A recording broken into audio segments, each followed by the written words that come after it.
மக்களே ரீசென்ட்டா கரூர்ல டிவிக்கே அவங்களுடைய பரப்புரை கூட்டத்த வந்து போன 27ஆம் தேதி வந்து நடத்தியிருந்தாங்க. அந்த சமயத்துல வந்து அதிகமான கூட்டம் என்பது சேர்ந்தது. அந்த சமயத்துல தள்ளுமுள்ளின் காரணமாக கிட்டத்தட்ட பெண்கள், குழந்தைகள் அப்படின்ட்டு 40 பேர் வந்து இறந்து போயிருந்தாங்க.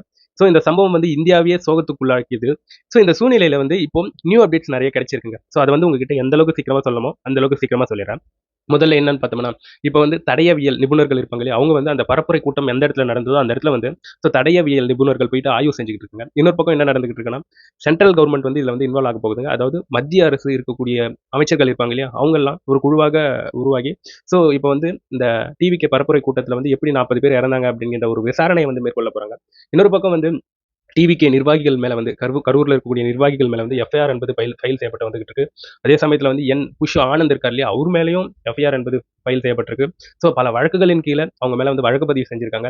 இந்த சூழ்நிலையில வந்து டிவிகே சார்புல இருக்கக்கூடிய அட்வொகேட் வந்து இப்ப ரீசென்ட்டா ஒரு பிரஸ் மீட் குடுத்திருக்காரு. அதுல அவர் என்ன சொல்றாருன்னா, அதாவது போலீஸ் சொன்ன எந்த விதிகளையும் நாங்க வந்து மீறல. போலீஸ் சொன்ன எல்லா விதிகளையும் நாங்க வந்து பின்பற்றினோம். எல்லாருக்கும் குடிநீர் என்பது வழங்கப்பட்டது. வழங்கப்படல அப்படிங்கிற ஒரு குற்றச்சாட்டு வந்து சுற்றி திரிஞ்சிட்டு இருந்தது. அதே சமயத்துல வந்து 39 பிரேதங்களை எப்படி ஓவர் நைட்ல வந்து பிரேத பரிசோதனை செஞ்சாங்க அப்படிங்கிற இந்த குற்றச்சாட்டு வந்து அனைவருமே அடிக்கிட்டு இருந்தாங்க ஒரு சிலர். அதுக்கு வந்து இப்போ தமிழ்நாடு உண்மை சரிபார்ப்பகம் இருப்பாங்க இல்லையா? அவங்க வந்து சொல்லியிருக்காங்க.